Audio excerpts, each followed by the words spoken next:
Assalamualaikum warahmatullahi wabarakatuh. Perkenalkan, nama saya Hunadia dengan NPM 2206110219. Kali ini saya akan membahas tentang tradisi sosial budaya Islam.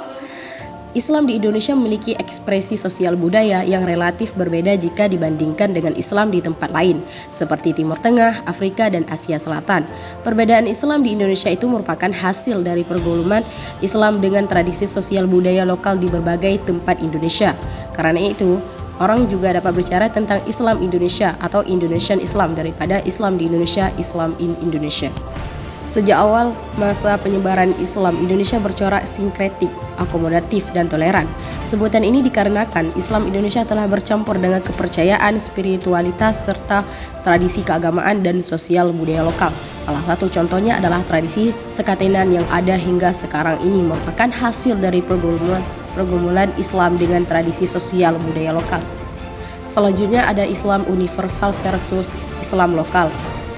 Islam tidak hanya merupakan kumpulan doktrin ilahiyah dan kenabian yang transenden, tetapi juga merupakan realitas historis. Islam mewujudkan diri tumbuh dan berkembang dalam dinamika historis kehidupan sehari-hari kaum muslim. Doktrin Islam yang transenden dan universal itu berhadapan dan bergaul dengan realitas sosial budaya masyarakat muslim. Al-Quran yang diyakini kaum muslimin sebagai kebenaran final yang tidak berubah dan berlaku bagi segala waktu dan tempat, berhadapan dengan realitas sosial budaya yang senantiasa mengalami perkembangan dan perubahan. Adapun konflik dan akomodasi.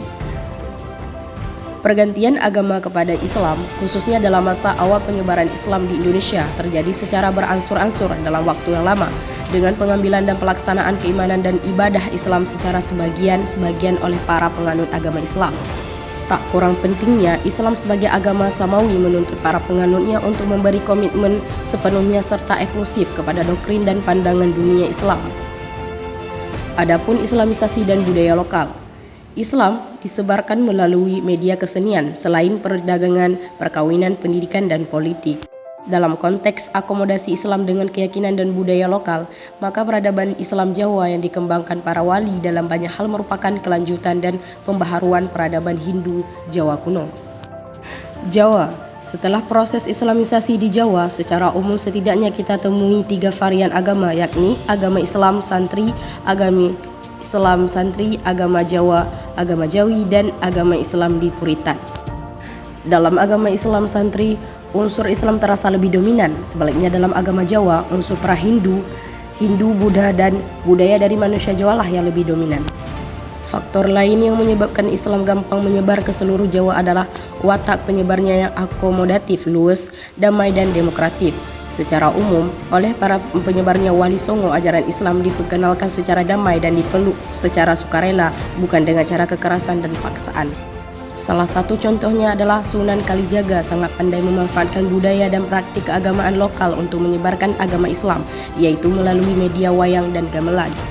Selanjutnya ada Sulawesi Selatan dan Sumatera Barat.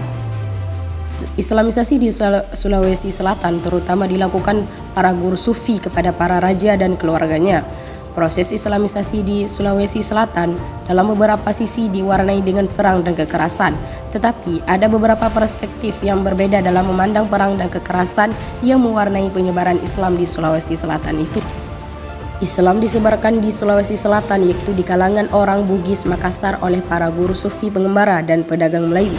Telah banyak orang Bugis Makassar yang memeluk agama Islam sebelum Islam dijadikan agama resmi oleh para raja Bugis Makassar.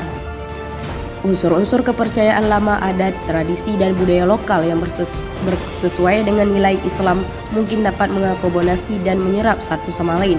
Akan tetapi, yang saling tidak berkesesuaian bahkan bertentangan, maka Islamlah yang dominan, sementara kepercayaan lama dan budaya lokal perlahan-lahan melenyap.